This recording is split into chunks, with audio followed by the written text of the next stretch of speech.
আজকে কাঁচা আলু দিয়ে একটি দুর্দান্ত রেসিপি বানিয়েছি, আর সেটাও খুব অল্প সময়ের মধ্যে। প্রথমে দেখে নাও কতটা ক্রিস্পি হয়েছে, আওয়াজটা শুনে তো বুঝতেই পেরেছো। তো চলো এই ক্রিস্পি পটেটো বলগুলো কিভাবে বানালাম তোমাদের সাথে শেয়ার করি। প্রথমেই দুটো কাঁচা আলুকে একটি গ্রেটারের সাহায্যে ভালোভাবে গ্রেট করে নিচ্ছি। তারপরে এই গ্রেট করা আলুগুলোকে কয়েকবার জল পাল্টে পাল্টে ভালোভাবে ধুয়ে নিয়েছি, আর জলটাকেও নিংড়ে ফেলে দিয়েছি আমি। এবার এই আলুর মধ্যে দিচ্ছি স্বাদ মতো নুন এবং শুকনো লঙ্কার গুঁড়ো আর 2 চা চামচ কর্নফ্লাওয়ার। এবার এই সবকটা মিশ্রণকে হাতের সাহায্যে ভালো মতন মেখে নিচ্ছি, আর 5 মিনিটের জন্য রেস্টে রেখে দিচ্ছি। 5 মিনিট হয়ে গেলে দেখা যাবে এতে নুন দেওয়ার কারণে আর একটু জল ছেড়ে এসেছে। এই জলগুলোকে হাতের সাহায্যে নিংড়ে আমি ছোট ছোট বল শেপে সবকটাকে ভেজে নিচ্ছি।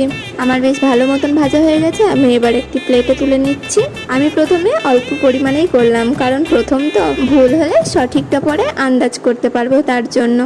তো যাই হোক, আজকের ভিডিওটা এতটুকুই। দেখা হবে আবার পরের ভিডিওতে। তোমরা যারা আমার চ্যানেলে নতুন আছো, চ্যানেলটিকে সাবস্ক্রাইব করে পাশে থাকো। বাই।